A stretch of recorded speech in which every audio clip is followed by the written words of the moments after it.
کسی جماعت کے ساتھ محبت کرتا ہے لیکن وہ اسی جماعت میں سے ہوتا نہیں ہے، صرف محبت کرتا ہے، اس کا کیا حکم ہے؟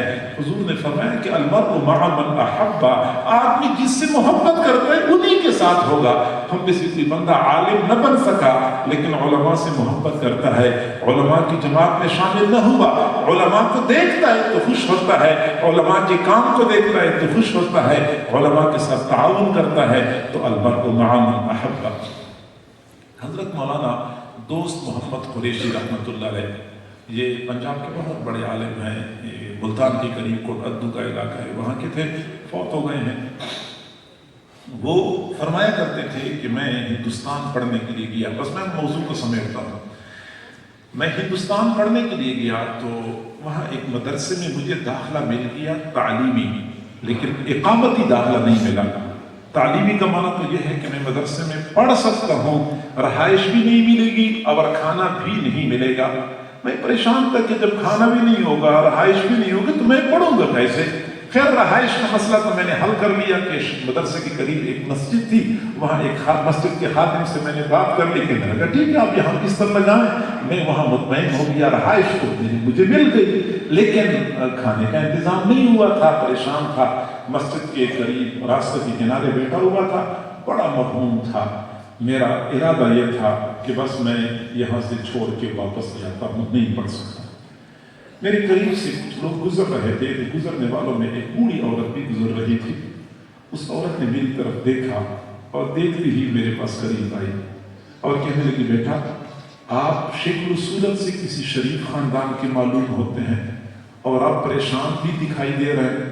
میں نے کہا بوڑھی اماں جاؤ اپنا کام کرو، میرے اپنے مسائل ہیں، آپ کو کیا ہے؟ بوڑھی اماں کہنے لگی ممکن ہے میں آپ کی مدد کر لوں، آپ کا کیا مسئلہ ہے؟ میں نے صورتحال بتا دی کہ بوڑھی اماں یہ میرا معاملہ ہے، میں واپس جانا چاہتا ہوں، پڑھ ہی نہیں سکتا۔ تو بوڑھی اماں نے مجھے بہت لجاجت کے ساتھ کہا کہ نہیں بیٹا آپ نے یہیں پہ پڑھنا ہے، آپ نے جانا نہیں ہے، آپ نے یہیں پڑھنا ہے، آپ نے جانا نہیں ہے۔